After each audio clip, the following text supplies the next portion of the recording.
When the United States built the world's first nuclear bomb, it believed it had become an untouchable global superpower. But that belief was wrong. That single explosion triggered a dangerous global race. Today, around 10 countries possess the knowledge and capability to build nuclear weapons. Some nations helped one another. Others stole secrets. But every country relied on spies, deception, and secret deals. The story begins in Germany in 1938. That year, scientists discovered nuclear fission for the first time. They realized that by splitting atoms, a chain reaction could be created that released enormous amounts of energy. This discovery shocked the global scientific community. The following year, Albert Einstein sent a warning to the United States. He informed the American government that Nazi Germany might weaponize this new science. This warning led to the most expensive and secret scientific project in history, the Manhattan Project. The United States launched a massive operation involving scientists from the US, the UK, and Canada. Nearly 1% of America's GDP was spent on this single goal. The fear was clear. Germany was already working on its own nuclear program. However, German scientists made little progress. In May 1945, Germany surrendered without successfully building a nuclear bomb. Then, in July 1945, the world changed forever. US President Harry Truman, Soviet leader Joseph Stalin, and British Prime Minister Winston Churchill were meeting at the Potsdam Conference to design the post-World War II world. During the meeting, Truman received a secret message. The Trinity test in New Mexico had been successful. America had officially become a nuclear power. Truman informed Stalin that the US now possessed a nuclear bomb, expecting a shocked reaction. Instead, Stalin calmly nodded and said he hoped America would use it effectively against Japan. Truman did not realize that Stalin already knew. Soviet spies had deeply infiltrated the Manhattan Project. Privately, Stalin was furious that the US had built the bomb first. In August 1945, the United States dropped 2 nuclear bombs on Japan, ending World War II. But as the smoke cleared, a new race had already begun. The Soviet Union became the second country to join the nuclear club. They had started their research as early as 1941. Soviet scientists became suspicious when American and British researchers suddenly stopped publishing papers on nuclear physics. They realized the work had gone underground. After witnessing the destruction in Japan, the Soviet program accelerated at full speed. They stole massive amounts of data from the United States, but there was a problem: deep distrust. Soviet leaders feared that American double agents might feed them false information. As a result, they did not blindly trust the stolen designs. To verify their research, they captured German scientists and used them to cross-check the data. This allowed them to move much faster than the West expected. In 1949, the Soviet Union detonated its first nuclear bomb, RDS-1, in Kazakhstan, ending America's nuclear monopoly. The Cold War arms race had officially begun. Many assumed the third nuclear power would be the United Kingdom. After all, Britain was America's closest ally. The British had already done significant groundwork under a project called tube alloys. However, under the Quebec Agreement, Britain was forced to hand over its research to the US. The agreement promised technology sharing, but in 1946, the US abruptly ended cooperation by passing a law that blocked nuclear information exchange. America wanted to keep nuclear secrets to itself. Britain was shocked. British leaders realized that to remain a world power, they would have to act independently. They still possessed vast uranium supplies and the necessary expertise. They moved quickly. In 1952, the UK detonated its first nuclear bomb off the coast of Australia under Operation Hurricane, officially becoming a nuclear nation. But by then, the game was already changing. The bombs dropped on Japan were fission bombs. By the early 1950s, scientists were working on something far more destructive: thermonuclear weapons, also known as hydrogen bombs. Instead of splitting atoms, these weapons fused them together. Their destructive power was hundreds of times greater than the bomb used on Hiroshima. Scientists like Oppenheimer urged governments not to pursue these weapons. They warned that humanity was heading toward total annihilation, but their warnings were ignored.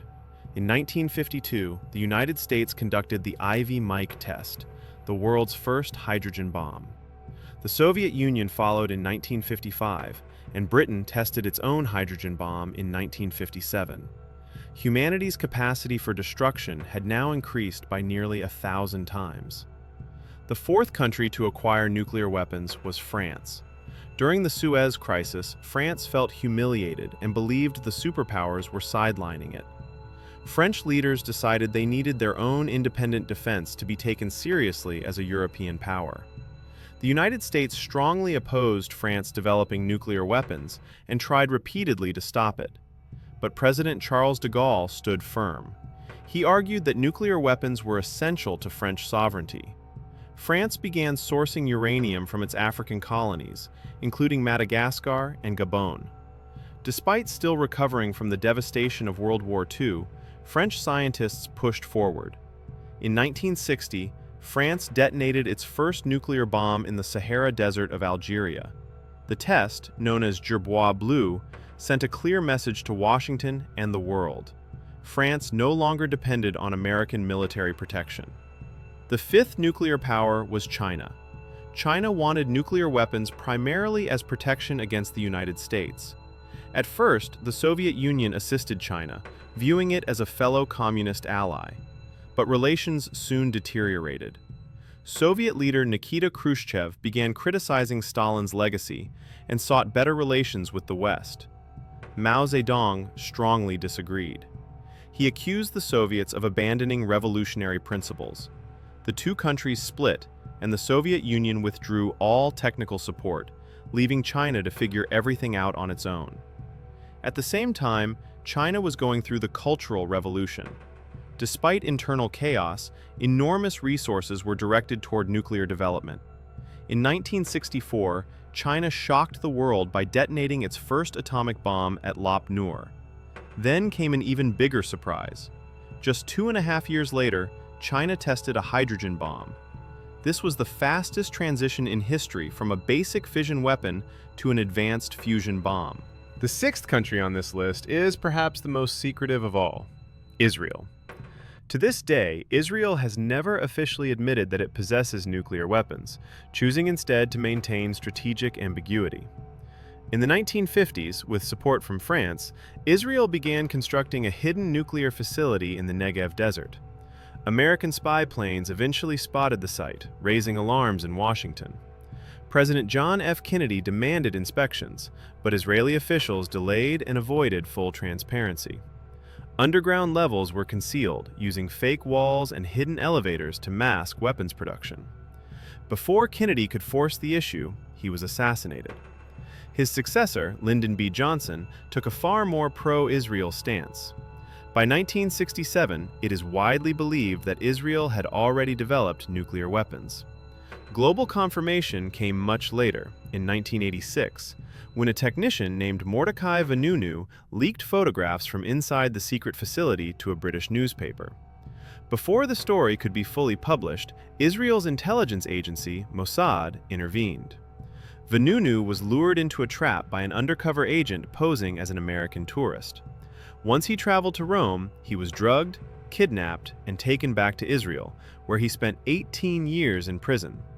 His actions ultimately confirmed Israel's nuclear capability to the world.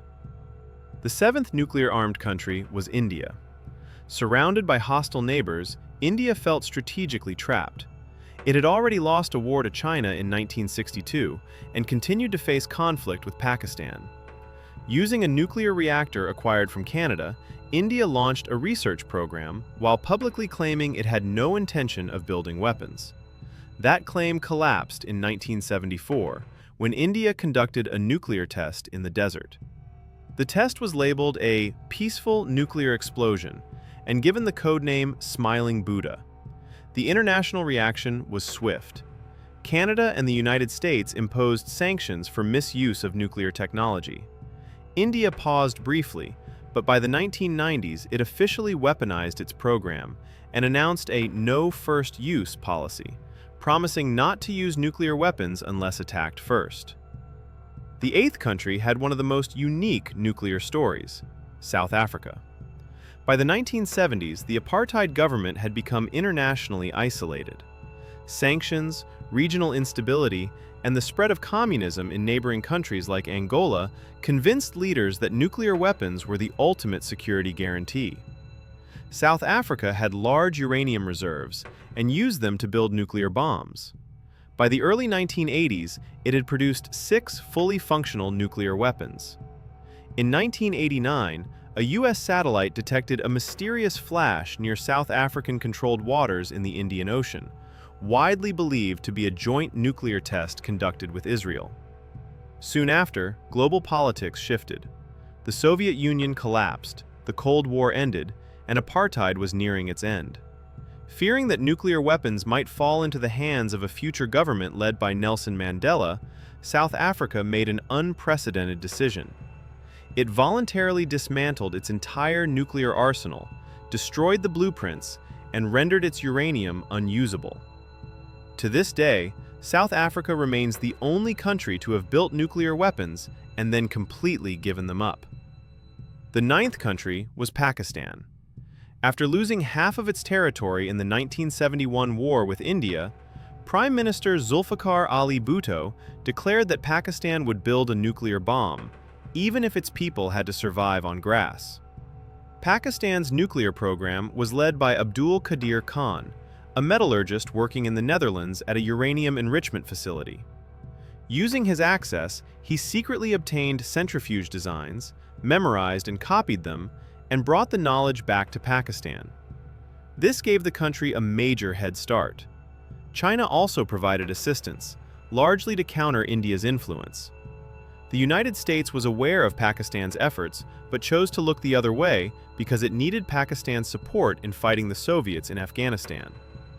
In 1998, just weeks after India conducted nuclear tests, Pakistan responded by detonating 5 nuclear bombs underground. Unlike India, Pakistan does not follow a no first use policy, meaning it reserves the right to use nuclear weapons even in a conventional war if it feels it is losing. The final country on this list is North Korea. Their motivation was the same as many others: regime survival. The Kim family believed that without nuclear weapons, the United States would eventually attack them. Initially, North Korea received Soviet assistance for civilian nuclear energy, but soon the program went completely underground. They signed international treaties promising not to build weapons, then quietly violated them. The designs they used are widely believed to have been purchased from Pakistan's nuclear network. In 2006, North Korea conducted its first underground nuclear test. The explosion was small, and some experts called it a partial failure, but they continued. Larger tests followed in 2009 and 2013. By 2017, North Korea successfully tested a thermonuclear hydrogen bomb. Today, they possess intercontinental ballistic missiles that could theoretically reach the United States. North Korea is the only country to withdraw from the Nuclear Non-Proliferation Treaty and still go on to build nuclear weapons.